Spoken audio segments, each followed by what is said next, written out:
Put God first. Put God first in everything you do.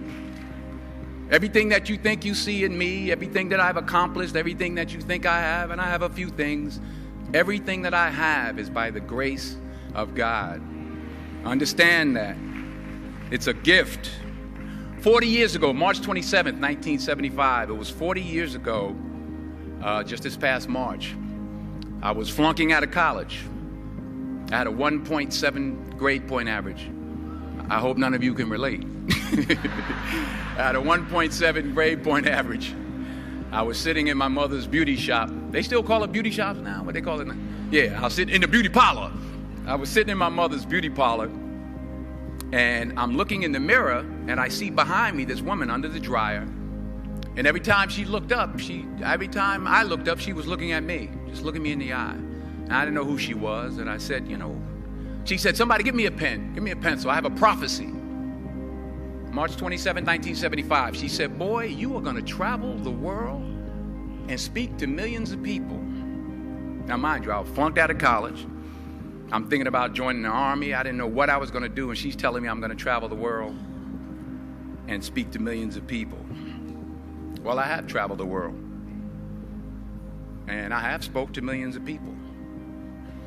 But that's not the most important thing, the success that I had. The most important thing is that what she taught me and what she told me that day has stayed with me since.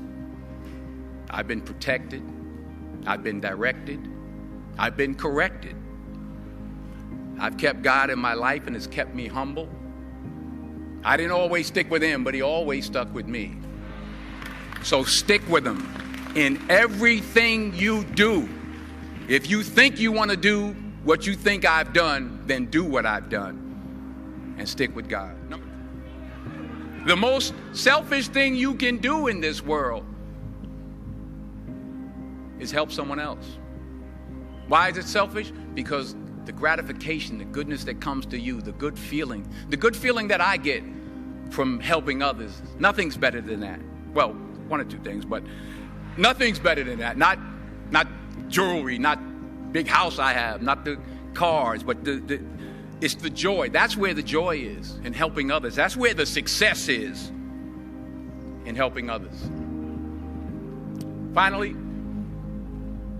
I pray that you put your slippers way under the bed tonight, so that when you wake up in the morning, you have to get on your knees to reach them.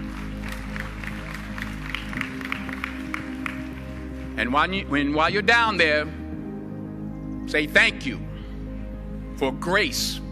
Thank you for mercy. Thank you for understanding. Thank you for wisdom. Thank you for parents. Thank you for love. Thank you for kindness. Thank you for humility. Thank you for peace. Thank you for prosperity. Say thank you in advance for what's already yours. It's how I live my life. That's why I am, one of the reasons why I am today.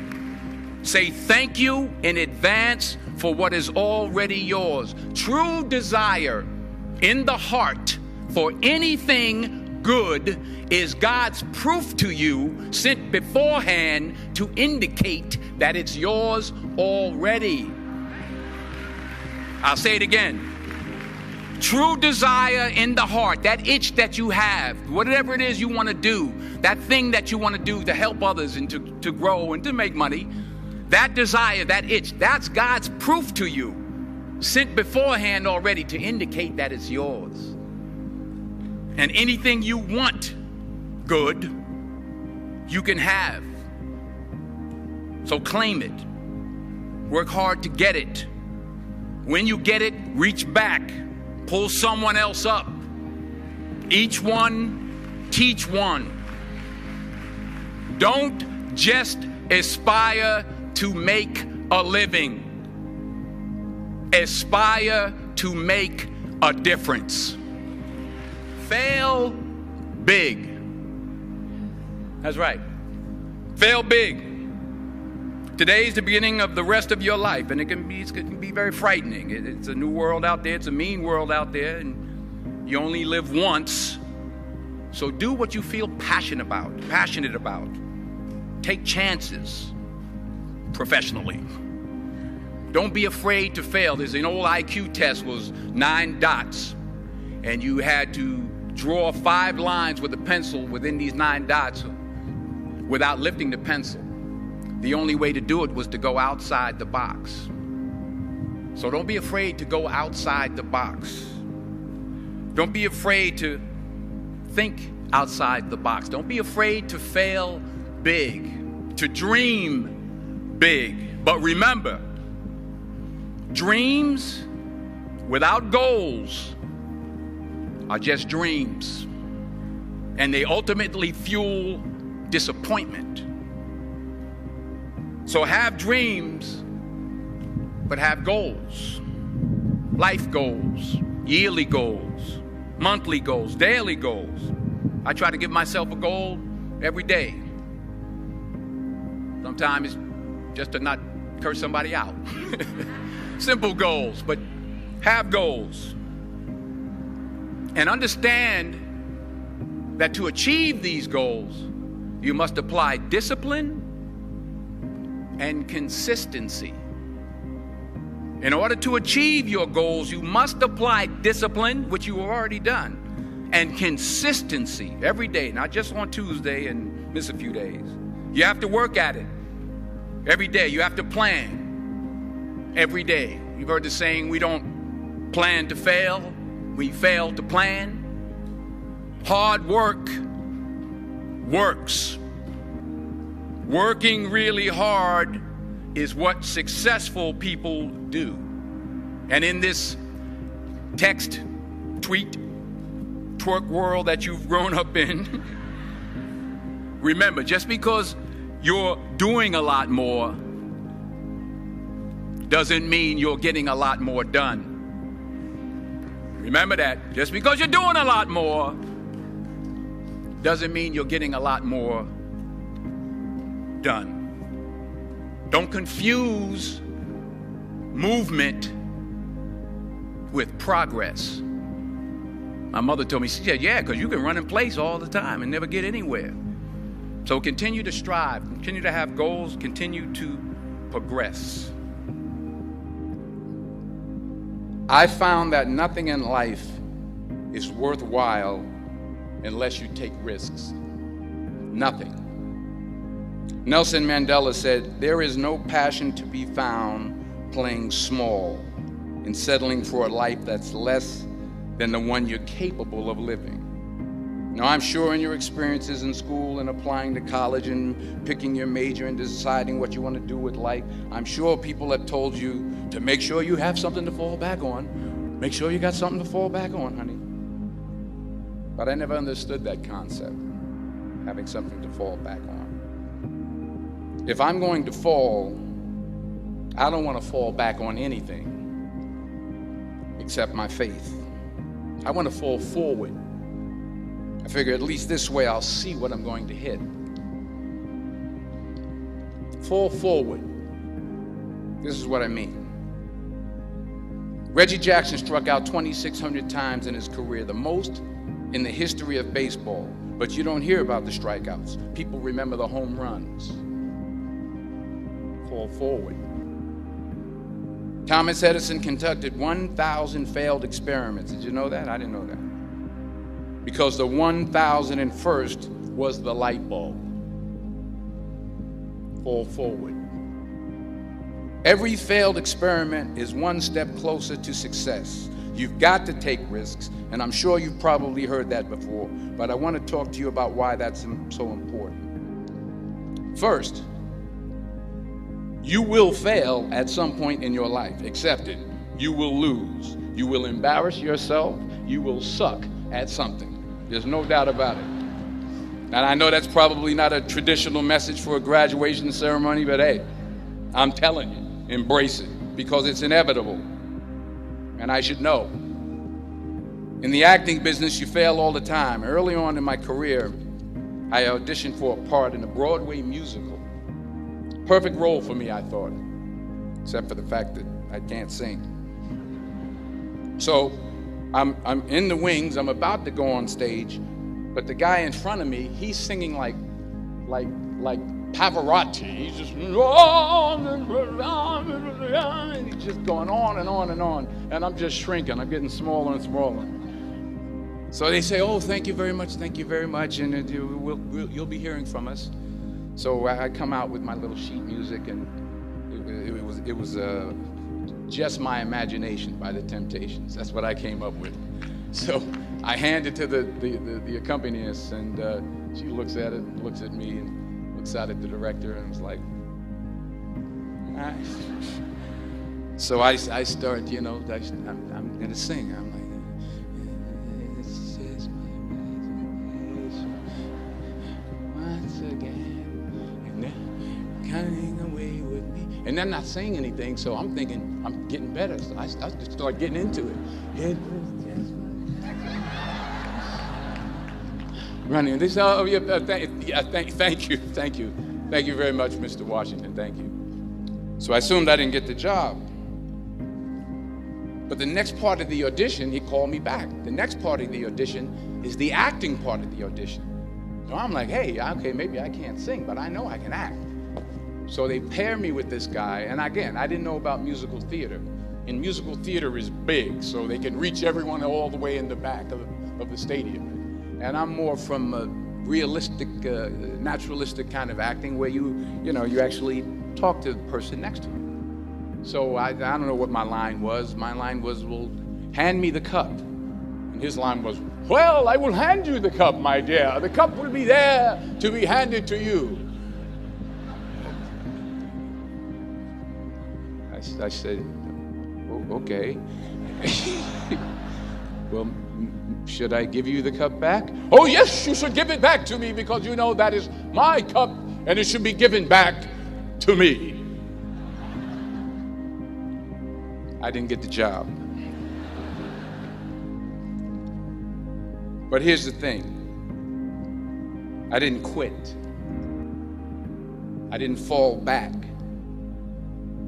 I walked out of there to prepare for the next audition, and the next audition, and the next audition. I prayed. I prayed. And I prayed. But I continued to fail, and fail. But it didn't matter, because you know what? There's an old saying, you hang around the barbershop long enough, sooner or later you're going to get a haircut. So you will catch a break, and I did catch a break. Last year, I did a play called Fences on Broadway. Someone talked about it. Won the Tony Award. And I didn't have to sing, by the way. But here's the kicker. It was at the Court Theater. It was at the same theater that I failed that first audition 30 years prior.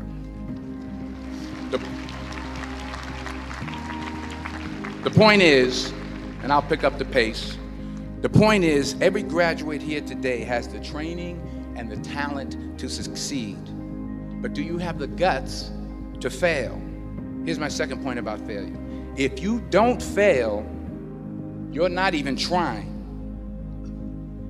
I'll say it again. If you don't fail, you're not even trying. My wife told me this great expression. To get something you never had, you have to do something you never did. Les Brown's a motivational speaker. He made an analogy about this. He says, imagine you're on your deathbed, and standing around your deathbed are the ghosts representing your unfulfilled potential. The ghost of the ideas you never acted on. The ghost of the talents you didn't use. And they're standing around your bed, angry, disappointed, and upset. They say, we came to you because you could have brought us to life, they say. And now we have to go to the grave together. So I ask you today, how many ghosts are going to be around your bed when your time comes? You've invested a lot in your education, and people have invested in you. And let me tell you, the world needs your talents. Man, does it ever. I just got back from Africa like 2 days ago, so if I'm rambling on, it's because I'm jet lagged. I just got back from South Africa. It's a beautiful country, but there are places there with terrible poverty that need help. And Africa is just the tip of the iceberg. The Middle East needs your help. Japan needs your help.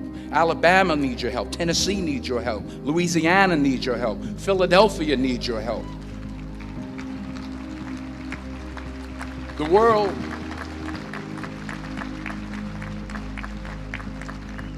world needs a lot, and we need it from you. We really do. We need it from you young people. I mean, I'm not speaking for the rest of us up here, but I know I'm getting a little grayer. We need it from you, the young people, because remember this. So you got to get out there. You got to give it everything you got, whether it's your time, your talent, your prayers, or your treasures. Because remember this, you will never see a U-Haul behind a hearse.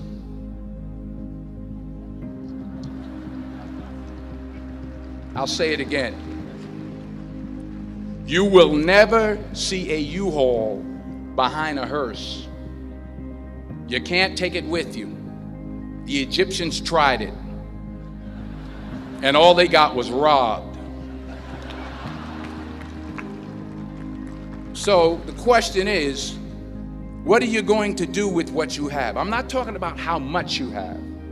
Some of you are business majors. Some of you are theologians, nurses, sociologists. Some of you have money. Some of you have patience. Some of you have kindness. Some of you have love. Some of you have the gift of long suffering. Whatever it is, whatever your gift is, what are you going to do with what you have? And I can't think of a better message as we send you off today. To not only take risks, but to be open to life, to accept new views, and to be open to new opinions, to be willing to speak at a commencement at one of the best universities in the country, even though you're scared stiff. While it may be frightening, it will also be rewarding. Because the chances you take, the people you meet, the people you love, the faith that you have, that's what's going to define you. So members of the class of 2011, this is your mission. When you leave the friendly confines of Philly, never be discouraged. Never hold back. Give everything you got. And when you fall throughout life, and maybe even tonight after a few many glasses of champagne, remember this. Fall forward.